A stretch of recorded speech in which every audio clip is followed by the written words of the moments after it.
Okay, geometry students, in this video we will be looking at three different types of proofs. For example, below is one type of proof that you learned earlier this year. Remember, we've looked at these before. Over here you put all of your statements, things you would like to say, and then over here you state why. You put a 1 here, you give me a statement. Over here you tell me why. Number 2, you put a statement. Over here you tell me why. And it's called a two-column proof. Now, we've talked about this earlier in the year, and today we're going to not only explore two-column proofs a little more, contain your excitement, but we're also going to be learning two other types of proofs today. Okay, you don't need to write this down right now, but they are called paragraph proofs and flow proofs. Okay, so we're going to study these other types. We're not going to give a lot of attention to the flow proofs, but mainly to the paragraph proofs, because the two main the main types of proofs that are used are two-column proofs and paragraph proofs. Okay, so with that in mind, go ahead and copy your heading down for today, if you would please. Your heading today is Types of Proofs, lesson 3.4, and includes today's date, if you would please.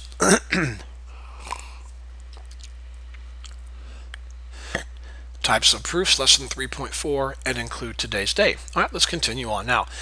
Before we get into types of proofs, we are first going to look at three new theorems. It's very important we do that today because we're going to prove all three of these theorems. You are responsible for all three of these proofs. In other words, I can ask you on a test or a quiz to prove any of these three theorems. So please take really good notes today as we prove these three theorems. And as you can imagine, we're going to prove one of the theorems using a two-column proof.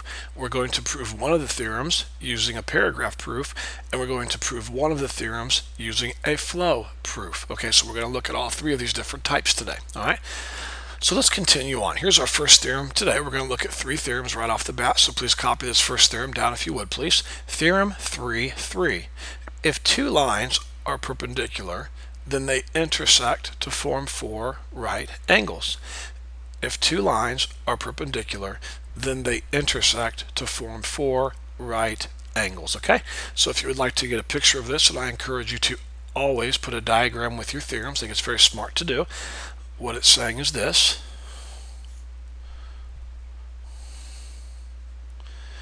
And again, I would encourage you to write this down if I were you. Okay, if L is perpendicular to M, we'll call this L and we'll call this M, and we'll call this 1, 2, 3, and 4. Then angles 1, 2, 3, and 4 are right angles. And please learn to use all of this symbolism, students. It'll save you so much time in writing, and it's very much accepted in geometry to do that. Okay, very much so. I mean, look right here. This is perpendicular. This is right. This means angles. This means angles. So learn to use that. It's very helpful and it saves time. Okay, so if two lines are perpendicular, so if L is perpendicular to M, then these four angles are right angles. That's what this theorem is saying. So from now on, the rest of the year, you are more than welcome to assume that if two lines are perpendicular, that you know all four angles are right angles. That's what this theorem is saying. Okay, let me say that one more time while you're finishing writing this down in your notes, and you're responsible for this theorem on upcoming tests and quizzes. If two lines are perpendicular, from now on you're allowed to assume that all four angles are right angles. Okay, moving on to the next theorem, theorem 3.4. All right, this is kind of one of those duh theorems. All right angles are congruent. Okay, I mean, we'll humor them. It's pretty funny, but all right angles are congruent. So go ahead and draw a right angle. Go ahead and copy this in your notes. First of all right angles are congruent, and then draw a right angle. Draw another right angle. We'll call this angle 1. We'll call this angle 2. And so it's saying if angles 1 and 2 are right angles, then angle 1 is congruent to angle 2. Now it's pretty much as I like to say, a duh moment, but nonetheless there it is. So from now on, the rest of the year, whenever you're told that you have right angles, you're automatically allowed to assume that they're also congruent, which is pretty much normal to assume anyways, but theorem 3.4, all right angles are congruent. Okay, and this theorem will save you time later when we get into proofs later. You'll see that, okay? All right, moving on to the next theorem, which is theorem 3.4 or 3.5. And here it is. If two lines intersect to form a pair of adjacent congruent angles, then the lines are perpendicular. If two lines intersect to form a pair of adjacent congruent angles, and of course please copy this in your notes. I don't think I have to tell you guys that by now. You know to copy the theorems down. They're part of your responsibility on quizzes and tests. But if two lines intersect to form a pair of adjacent congruent angles, then the lines are perpendicular. So here we go. Here's our if part. If two lines intersect like this in such a way they form a pair of adjacent congruent angles. Now remember, adjacent angles would be like an angle like this and like this. Let's call this angle 1. Let's call this angle 2. Remember, this angle here, angle 1, is adjacent to angle 2. Why? Well, because the two angles share a side. They share a ray, if you will. And they also share a vertex like this. Okay, well, that's the same thing here. That's what I drew over here. Look. Look, this angle here and this angle here, they share a vertex. And maybe I shouldn't have put this black line here. We'll see. We'll get rid of it and put it back later if we need to.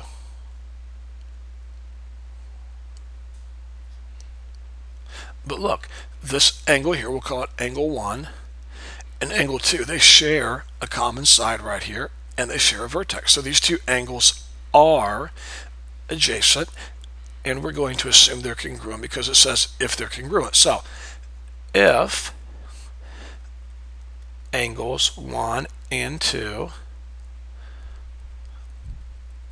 are adjacent and congruent, then, and let's call these two lines, we'll call them L and M again, then L is perpendicular to M. That's what this theorem is saying. So from now on, when we have adjacent angles and they're congruent, okay, and let's do it again. From now on, if you have two angles, here's one and here's one, and those two angles are congruent, then the two lines have to be perpendicular. So if two lines intersect in such a way that you have adjacent congruent angles, they have to be adjacent, they have to be congruent, then those two lines are perpendicular. You can make that assumption from now on, as long as, once again, for the third time, as long as the two lines intersect in such a way that these two angles here are adjacent and congruent, okay? Then we could assume the two lines are perpendicular. Now, having said that, we're going to jump right into some proofs. This is going to be really tough, so I need your brains. I need you to focus. I know for you Brian students, it's the 6th hour of the day, but you've got to focus and pay attention, okay? Here we go. Now, we're going to go a little out of order on our proofs. I want to start with something that is familiar to you before I move on to unfamiliar territory. So I'm going to start off with a 2-column proof type first. So we're going to start off by proving theorem 3.5 first, and we're going to use the 2-column proof system. Now, I need some amazing notes. I need you to listen well, and here we go. All right, we're going to prove a theorem. We're going to prove this theorem. Now take some good notes. Here we go. First of all, take some side notes if you need to. The first thing you want to do is you want to draw your diagram first. So if two lines intersect to form a pair of adjacent congruent angles, then the lines are perpendicular. So we're going to draw, here's your if part, two lines intersect to form a pair of adjacent congruent angles. So I've got to draw two lines that are intersecting like this, okay? And I want a pair of adjacent congruent angles. So the first thing you do when you're proving a theorem is you draw your diagram, you draw a picture of what the theorem says, and we're going to call this angle 1, and we're going to call this angle 2. Now, Mr. Earhart, why did you not draw your intersecting lines like this? Here's why. Did you notice right here it says your two lines intersect to form a pair of what? Adjacent, and then it says what, students? Congruent angles. Well, look, I mean, yes, angle 1 and angle 2 are adjacent. That's true. they're adjacent. But there's no way they're congruent, okay, unless you need glasses or something. There's no way they're congruent, okay? So I'm trying to draw this diagram as close to the original, as close as to what the theorem says as possible, okay? So here's my two lines I've drawn. And then notice I have my two angles here, angles 1 and 2. So if two lines intersect to form a pair of adjacent congruent angles, so here's my device, or here's my diagram now. It says these two angles are adjacent. It also says they're congruent. So I'm going to go ahead and put a little mark here, put a little mark there, and put a little mark here. That means those two angles are congruent. So the first thing you do is you draw a picture of the diagram. There we go. Okay, next you want to write out your given and your proof part. Now please take really good notes. Your given is always your if part. Let me say that again. Your given is always your if part. So it says if two lines intersect to form a pair of adjacent congruent angles. Let's go ahead and call this L, by the way. Let's call this M. Go ahead and put that in your diagram. We're going to need to use that later. Okay. If two lines intersect to form a pair of adjacent congruent angles. So what are you given? You're given that you have a pair of adjacent congruent angles. Is that not your if part? Sure it is. If two lines intersect to form a pair of adjacent congruent angles. So here's your given. Here it is. Angles 1 and 2 are what? Adjacent. And what else is given to us? Angle 1 is congruent to angle 2. There we go. Pretty simple, students. Okay, that's your if part. Now your then part is what you're trying to prove.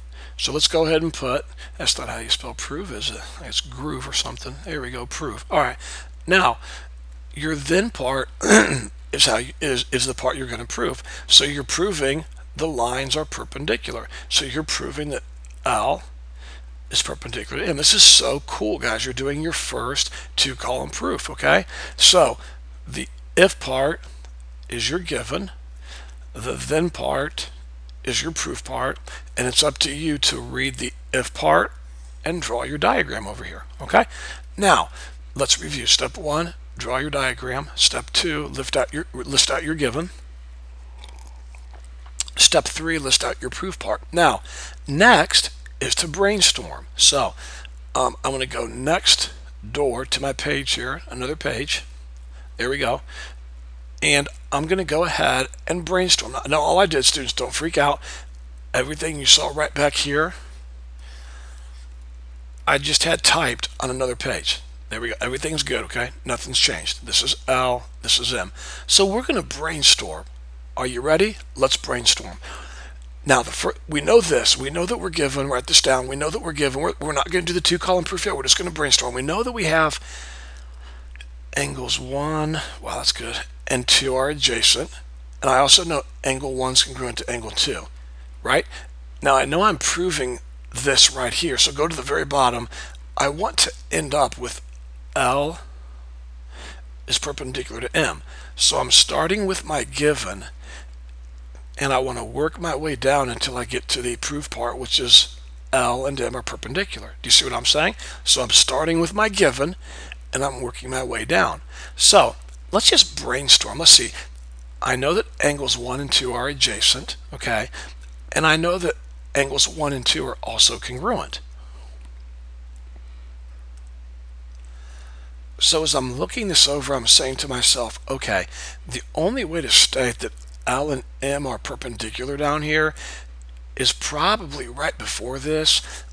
I'm going to have to state somehow that angle 1 or angle 2 is a right angle, because once you state that angle 1 or angle 2 is a right angle, you can then say the two lines are perpendicular. So somehow I'm going to have to state that angle 1 or 2 is a right angle. Let's see, here's what I've been given. Hey, I got an idea. I'm just brainstorming. Angles 1 and 2 are a linear pair. Remember, a linear pair is a line with a line coming off of it like this, or it could be straight up in the air like this. That's a linear pair. So I'm just brainstorming. I could definitely state that angles 1 and 2 are a linear pair. I could state that. Hey, we learned a theorem, by the way, students. We learned a theorem that states and I'm trying to think of what it was called. I believe it was a postulate, maybe. It was called the linear pair postulate. It's in your notes from page 90, and it says if two angles form a linear pair, they're supplementary. Okay, so if these two angles are a linear pair, I can now state that the measure of angle 1 plus the measure of angle 2 equals 180, right? Because we learned a postulate that said if two angles are a linear pair, then they're supplementary. Okay, let's pause right here in the video. Don't pause the video. Everybody get your books. Okay, I'm going to wait about 10 seconds. All right, everybody get your books. I'm going to count to 10 in my head. Please turn to page 737. I'm going to count to about 10. Everybody get your books, please, and turn to page 737.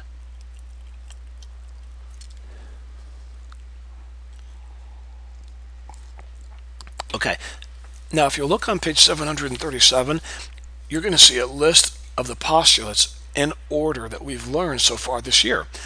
We've learned 1 through 14. 1 through 14. Remember 1 and 2 were the kind of the duh postulates, like duh. We've learned number 4, the angle addition. We've learned 5. We've learned 6. We've learned, look at every single one of these are in your notes. Postulates 1 through 14. Okay? So look at number 11. Linear pair postulate. If two angles form a linear pair, then they're supplementary. By the way, if you want to see a list of your theorems, turn over one page, and there's a list of theorems we've learned so far. Okay, and we have learned these. Let's see how far. We've learned these up into I'm looking here, 3.5 today. So we've learned 2.1, 2.2, 2.3, 3.1, 3.2, 3.3, 3.4, and 3.5. So any of these theorems or postulates you're allowed to use. Okay? So I just wanted you to see those. Now back to the proof. All right, so here we go. Now listen. I can state, once I state that angles 1 and 2 are a linear pair, I can definitely state they're supplementary, so they equal 180. Now, students, look at this. Please listen. Look at 1. 1's congruent to 2. Now, students, you cannot substitute 1 for 2 or 2 for 1 yet because this is a congruent symbol. I'm telling you, I know it's weird. I know geometry is weird in many ways, but you cannot substitute angle 1 for angle 2 or angle 2 for angle 1 until you first rewrite them with an equal sign. Okay, so somewhere in the proof, we're going to have to state that the measure of angle 1 equals the measure of angle 2. Remember, I'm just brainstorming here, okay? Now, once I state that, I can then make a substitution. I can put angle 2 in for angle 1, or I can put angle 1 in for angle 2. Now, Mr. Earhart, why would you do that? I'm glad you asked. Watch, and you'll see why. If I substitute angle 1 in for angle 2, like this, so here's angle 2, and I put in place of it angle 1, look what I have now, guys. Look, I have the measure of angle 1 plus the measure of angle 1 equals 180. And now I can simplify that. I can put 2 times the measure of angle 1 equals 180. Look at that. And then I could use the division property, divide both sides by 2. And if I divide both, if I divide both sides by 2, I'm left with the measure of angle 1 equals 90. And as soon as I state that the measure of angle 1 is 90, then I can state the two lines are perpendicular. This is tough stuff, but we're going to do this over and over and over, students, okay? Until you're really, really familiar with two-column proofs. Now that we're done brainstorming, we've got to pick this up and we've got to put it into a two-column proof format, okay? So here we go, back to our original page. All right, here's all of our stuff. So in your notes, let's go ahead and put a line going across and a line going down. And then right here, you're going to put the word statements. Understand, students, I'm not going to try to get the handwriting of the year award. I'm going to go really fast, and you're going to have to write quickly, okay? All right, now the first thing you want to always write is your given. So you put number 1, and you put angles 1 and 2 are adjacent, and then put a semicolon and put angle 1's congruent to angle 2. And that's your given. Got it? Easy enough. Now let's go back to our brainstorming page. Okay? I'll wait just a second. Hurry and copy this down. Angles 1 and 2 are adjacent. Angle 1 is congruent to angle 2. That's your given. Now, remember in our, let's kind of check this off. Okay, we've written that down, so we're good there.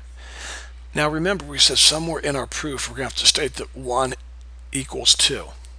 Well, now's a good time to do that because we just stated that 1's congruent to 2. So for step 2, I'm going to go ahead and put the measure of angle 1 equals the measure of angle 2. I mean, look, students, I just stated they're congruent, so I could definitely state they're equal. Now, what's the reason? Oh, so easy. Definition of congruent angles.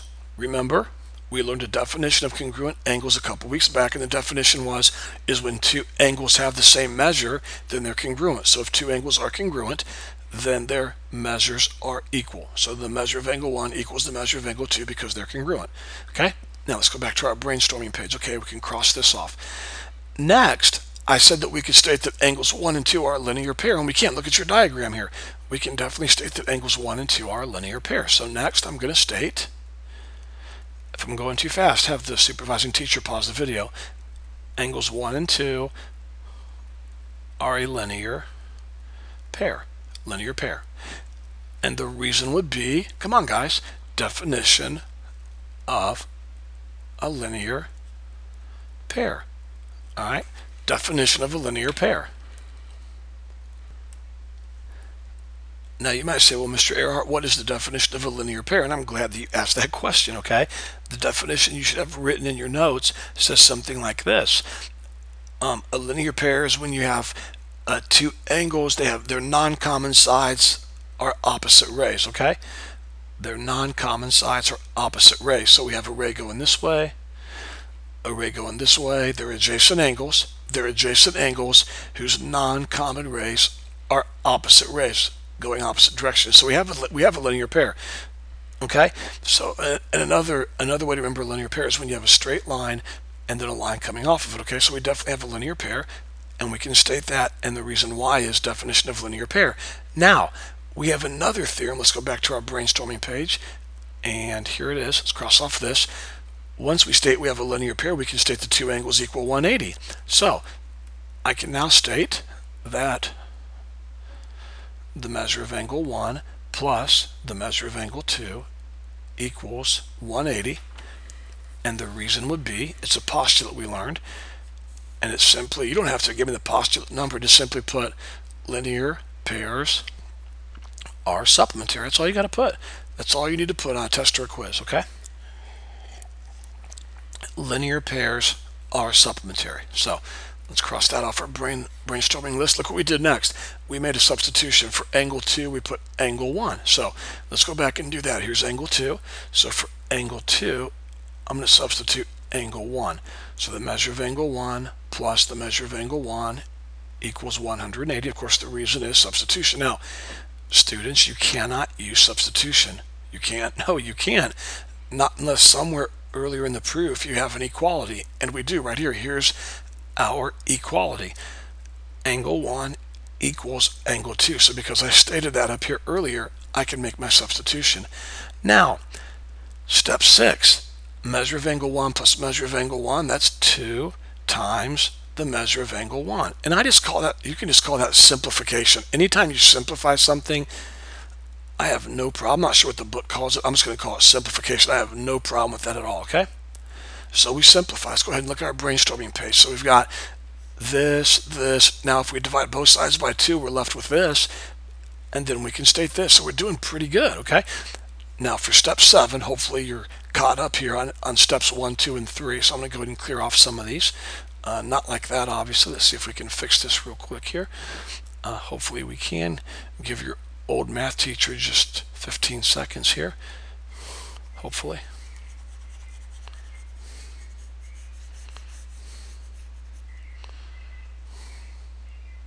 All right, now step 7, we'll put it up here.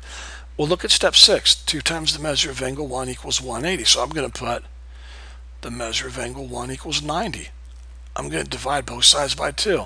So if I divided both sides by 2,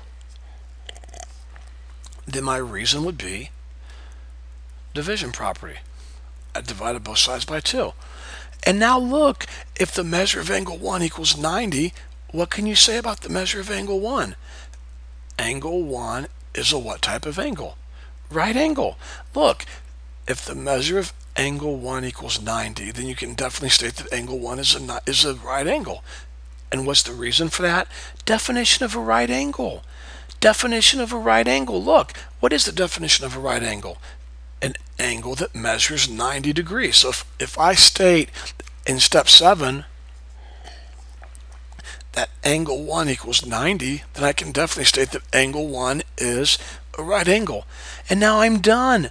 For step 9, hopefully you can read this, I can go ahead and state this. I can say L is perpendicular to M. And what would my reason be for number 9? Oh my goodness, definition of perpendicular lines. Definition of perpendicular lines. What is a definition of perpendicular lines? Two lines that intersect that form a right angle. Two lines that intersect that form a right angle. And you just stated angle 1 is a right angle. So we have two lines that are intersecting that form a right angle. So we can definitely state line L is perpendicular to line M. This is a 9-step proof. I love y'all students, okay? I do, but you're responsible for this. You need to know this proof on a test or a quiz. Excuse me. I could definitely say prove theorem 3.5. And by the way, if I say that on a test, I will give you the theorem, okay? But you'll have to draw your own diagram. You have to write your own given. You'll have to write your own proof and then do your own proof. So this is a 2-column proof, and we just proved theorem 3.5. This is tough stuff, and we're going to do this over and over and over until you guys become really good at these, okay? All right, moving on. Now, in your notes, we're now going to prove theorem 3.3. I told you we're going to go out of order, so now we're going to prove theorem 3.3. So here we go. Go ahead and take some notes on this, and let's get started. Somewhere in your notes, I would like you to make note that we're going to prove this by using a paragraph proof. Now, probably more than likely, paragraph proofs will be your most favorite. They're much easier than the 2-column proofs, and they're more laid back and kind of just laid back, and you can just kind of write things in and not have to be as particular as a 2-column proof, as you'll see in just a second. Okay, so all right, here we go. Well, you can work ahead, or you can stay with me. The first thing we do when we're proving a theorem is we draw a diagram. So if two lines are perpendicular, that's your if part, that's your given part, so you're given two perpendicular lines. Okay, that's easy enough. Well, maybe not for me, it's not. There we go. Let's try that again. All right, there we go. There's our perpendicular line. So go ahead and draw your diagram. All right, and there's your two perpendicular lines. Easy enough. Let's give them a name here. We'll call this L and we'll call this M. You know what else, students? Notice the then part. It says the two lines are going to form 4 right angles. We're probably going to have to deal with all 4 angles. So my suggestion is we go ahead and give these angles a name just in case we need them, okay? So there we go. We drew our diagram. Got it? Okay. The next thing you do is you list out your given. Now feel free to work ahead if you want to. Go ahead and list out your given. What are you given? Well, it's your if part. 2 lines are perpendicular. What are your 2 lines called? L and M. So here's your given. L is perpendicular to M. Now, what are you trying to prove? Well, it's your then part. They intersect to form 4 right angles. So I have to prove that angles 1, 2, 3, and 4 are what? Right angles. There we go. So students, listen, you know what time it is. It's brainstorm time. We have to brainstorm. So on the next page over, I've typed all of this and I've drawn all this already. So let's go ahead and take a look at it, okay? Okay, here it is. So lines L and M are perpendicular and angles 1, 2, and 3 are right angles. That's what I'm proving. So let's brainstorm. Okay. Oh, here we go. Okay, what do I know? I know that L is perpendicular to M. I wish I was there in class. I would actually get you guys involved and ask you questions, and this person would say something, and I would say, no, you're wrong, that's horrible, I'm kidding, and whatever, but I can't do that. So we're just going to kind of brainstorm and pretend that you guys are here in the room with me. So I'm thinking, okay, I've got lines L and M, and they're perpendicular. Man, at the very end of my proof, I want to have this.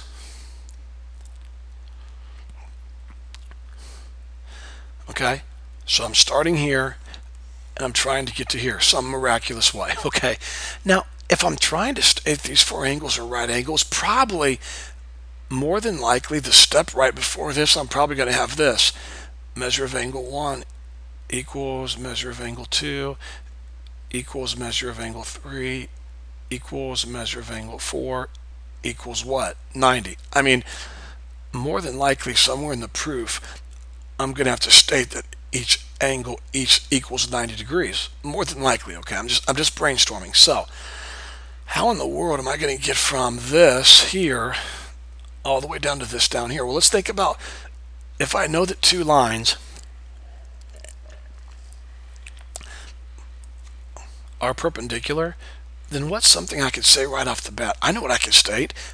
Remember, the definition of perpendicular lines is they intersect to form a right angle. So I can call one of these angles a right angle. Let's call one a right angle. You can? Well, sure. I could say angle 1 is a right angle. And what would the reason be? Definition of perpendicular lines. Because remember, the definition of a perpendicular lines is two lines that intersect to form a right angle. Now, man alive, how in the world can I prove the rest of these angles are right angles? Well, I've got some ideas, so I'm going to brainstorm like crazy. So here we go. I could state that, let's see. Okay, students, how about this? I could say angle 1 is congruent to angle 3. How could you do that, Mr. Earhart? Well, we learned a long time ago that vertical angles are congruent, right? That's one of the postulates we learned, or theorems. Vertical angles are congruent. So we've learned that. Let's see. What else could we state here? Oh, I know what else we could state. Look, if I state that 1's congruent to 3, then now I know that 3 is a right angle. Now, let's see. Angle 2, if I could just somehow prove that angle 2 is a right angle, then I could say 4 is, because 2 and 4 are vertical angles. I've got an idea. Could I not state that angles 1 and 2 are a linear pair? Sure, I could. Now, let's see. If I state that they're a linear pair,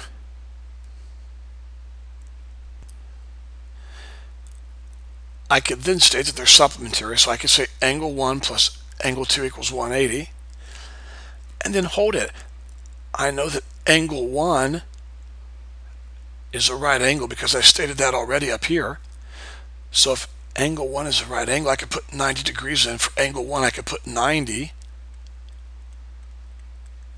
Right? I mean, look up here. Angle 1 is a right angle. So if I substitute 90 for 1 and then subtract 90 from both sides, look what I have. Angle 2 equals 90. So as soon as I state that angle 2 is 90, I could then easily state that angle 4 is 90 because they're vertical angles.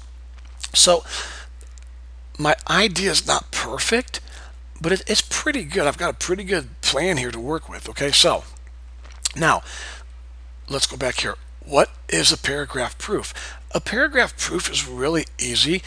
You just kind of list things and tell why, just with sentences.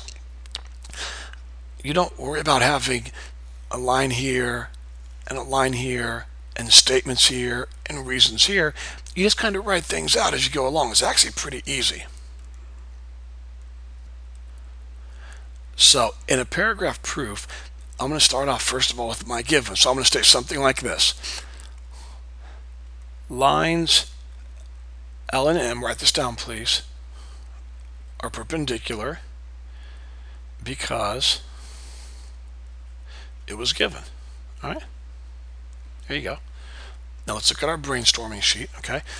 They're perpendicular, and I can state angle 1 is a right angle, and I could also state this 90 degrees too. Probably it's a paragraph proof, so I could say this.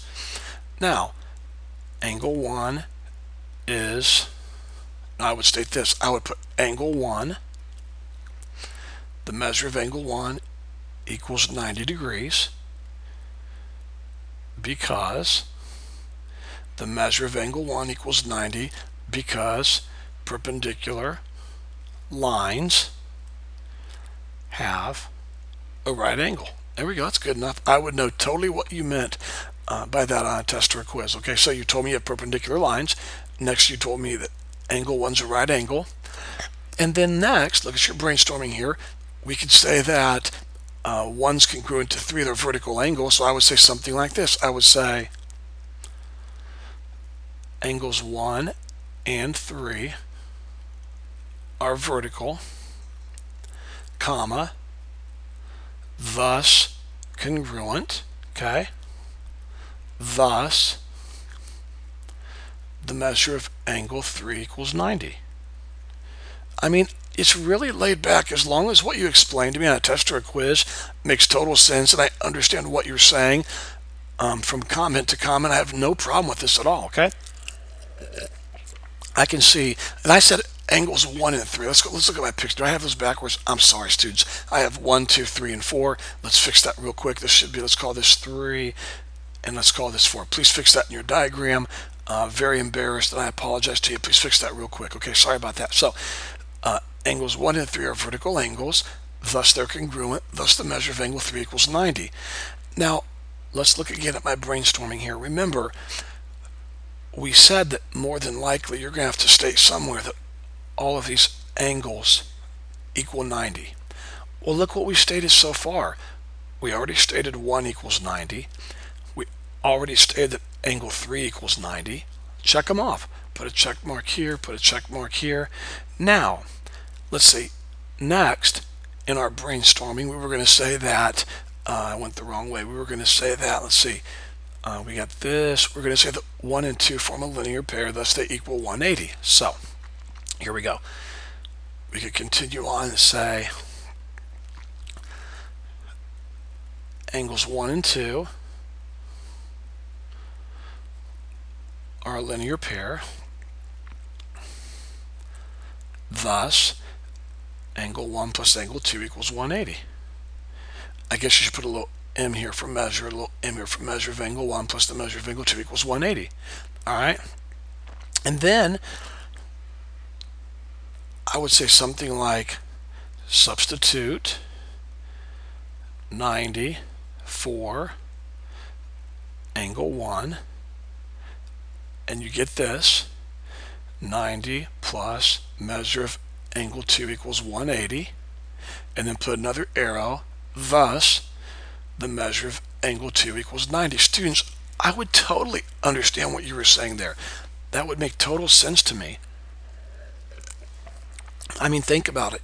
You said substitute 90 for 1, so here's 1, and you put 90, and then next you put the measure of angle 2 equals 90.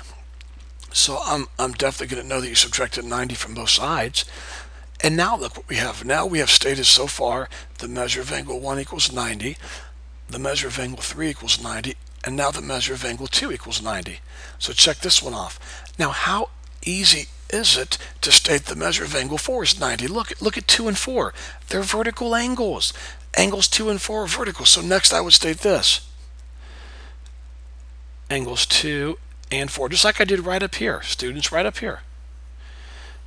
Angles 1 and 3 are vertical, thus congruent, thus the measure of angle 3 equals 90. Same thing.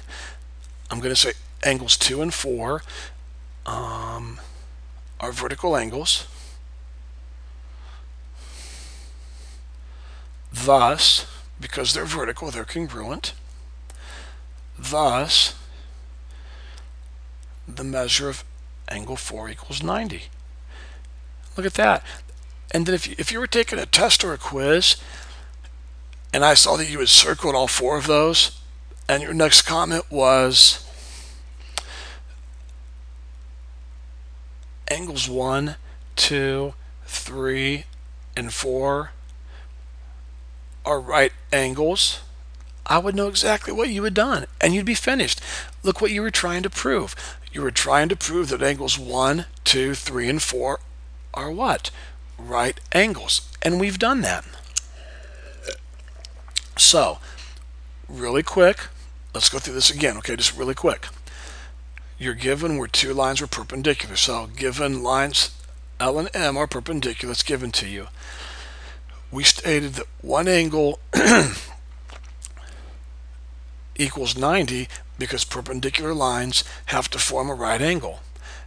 And then we said angles 1 and 3 are vertical, thus they're congruent, thus 3 has to equal 90 like 1 equals 90. Then we said angles 1 and 2 are a linear pair, thus their sum is 180 because we know that linear pairs are supplementary. Then substitute 90 for angle 1, then subtract 90 from both sides, and the measure of angle 2 equals 90. Well, if the measure of angle 2 equals 90, we know the measure of angle 4 is because they're vertical, so I said angles 2 and 4 are vertical angles, thus they're congruent, thus the measure of angle 4 equals 90. So you stated that all four angles equal 90, so you can definitely state that angles 1, 2, 3, and 4 are right angles by definition of right angles. This is a paragraph proof, and for me, students, this is a lot easier. Now, I took a 400 or 500 level geometry class at UTC. It was called non-Euclidean geometry. It was really, really hard, and literally, it was not that uncommon for one proof to be 2 to 3 pages handwritten back and front. It was ridiculous. It was one of the hardest math courses I've ever taken, okay? And because paragraph proofs are the easier type, that's pretty much what we use for the entire class, okay? But anyways, this is a 2-column proof. You state your reasons, your statements, and then your reasons. And this is a paragraph proof. You just got to write things out and give your reasons and keep going. It's a little more laid back, okay? All right. Now, for the rest of the year, I am not going to ask you, let me stop. You're responsible for this proof right here, okay? So on a test or a quiz, it is very fair for me to say to you, prove theorem 3.3. And you know what, students? You can do it as a paragraph proof. You can do it as a 2-column proof. That's up to you. When I ask you to prove theorem 3.5, you're welcome, this theorem right here that you're looking at, you're welcome to do that as a 2-column proof, or you're welcome to do it as a paragraph proof. That's up to you, okay? But all that I will give you is the theorem itself, typed out here like it is, and you'll have to give me the given, the proof, and the diagram, and then write the proof, okay? Now, we're going to look at one more type of proof, and it's called a flow proof. All right, so here it is. We're going to prove theorem 3.4, so make note of that in your notes. And we're going to use a flow proof, okay? Now, we're not going to use these again the rest of the year unless we have some extra time at the end of the school year and we choose to come back and fool around with these a little bit more. But for the most part, I want to give you an example of one. I want you to take notes on it, and then you will be responsible to prove theorem 3.4. You can use a flow proof or a paragraph proof or a 2-column proof, but in your homework, I will never make you do a flow proof, okay? We're not going to use this again unless you want to. That'll be up to you, okay?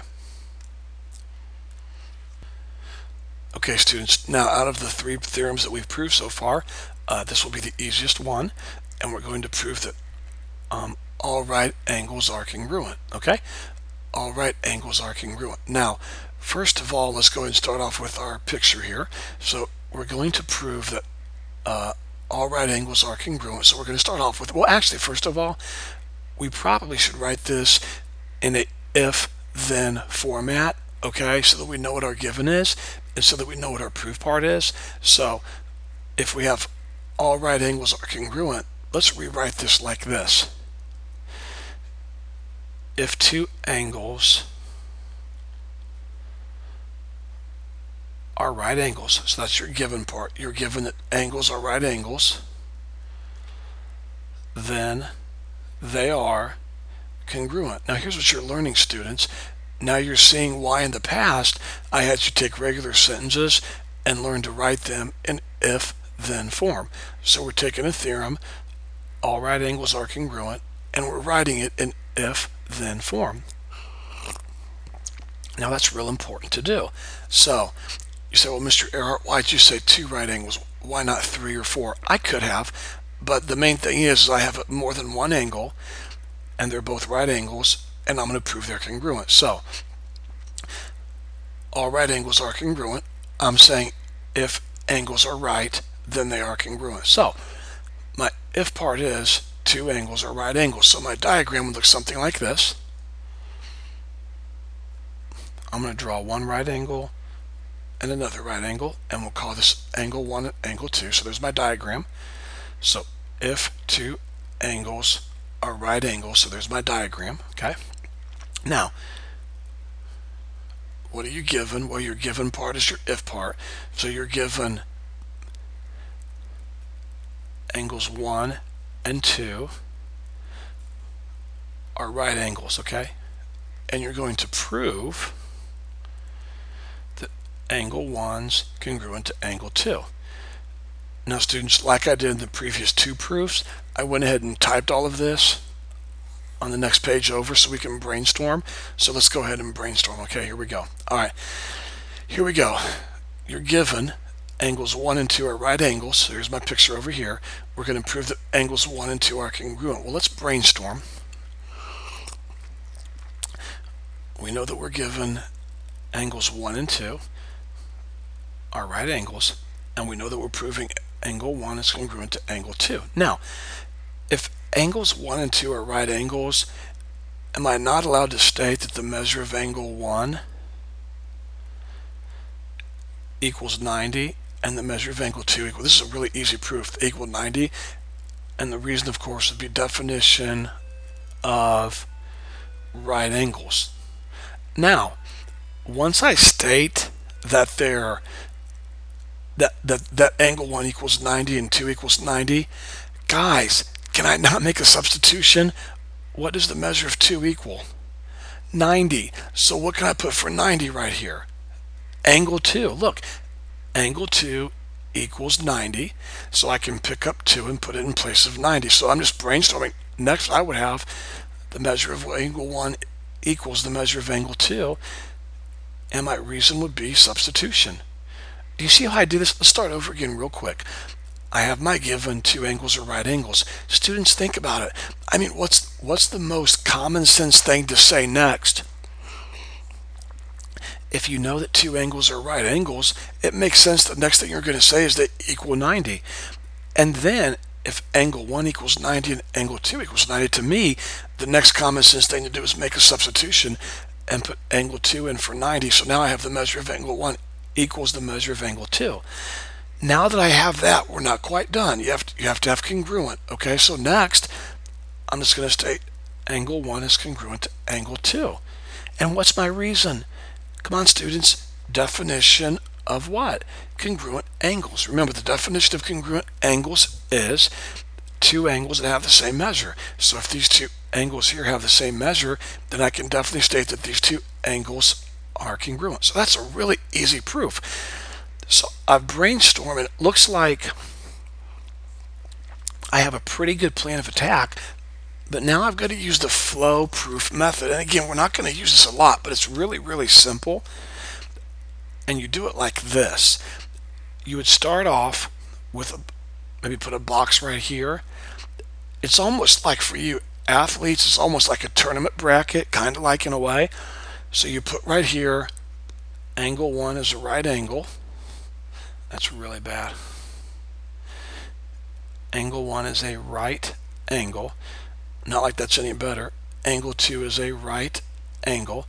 And underneath this box you would put given.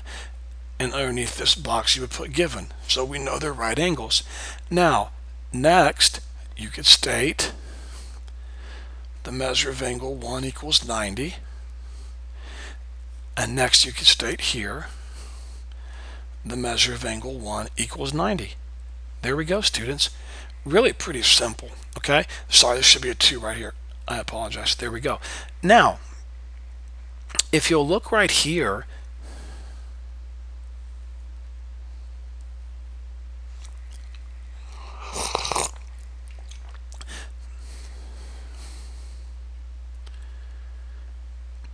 we can then state that the measure of angle 1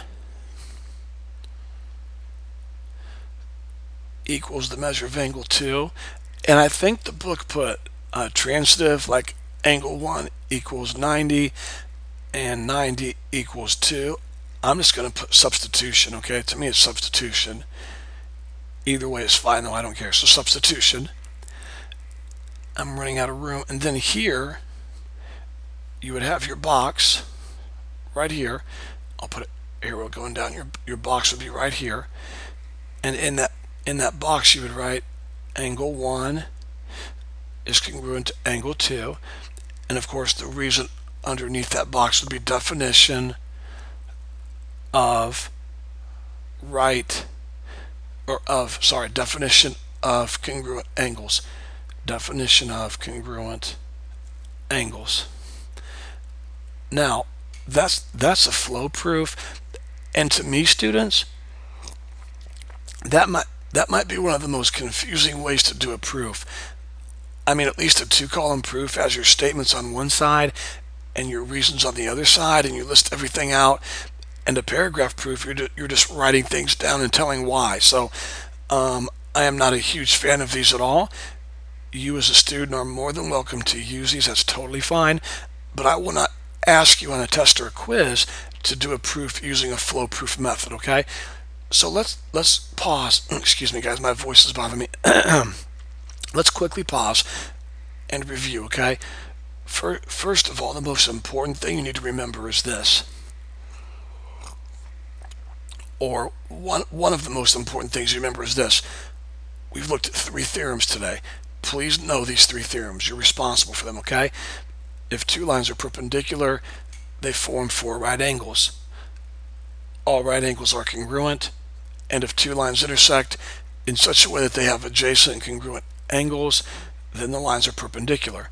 Next, make sure that you can prove theorem 3.5. Make sure you can prove theorem 3.3. Make sure you can prove theorem 3.4. Okay, now, if you're struggling with these, that's fine. I know I've said that a lot to you guys. I don't want to. It's such a balance here, students. I mean, I want you to know that if you're struggling, you're very normal. Okay, these are difficult, but at the same time, if I say that too often, then you're going to use that as a crutch and say, well, everybody struggles, so it's no big deal. And that's not the case. The more you do these, the more you should be able to understand them and do proofs on your own as the year goes on and on. Okay, so we're going to do a lot of these throughout the year, and please understand that, and please be really ready to do these. Okay, but there's the 3 types of proofs today we've looked at: a 2-column proof, a paragraph proof, and a flow proof. And make sure you understand those, and make sure you can prove these 3 theorems. Okay, contact me if you have any questions.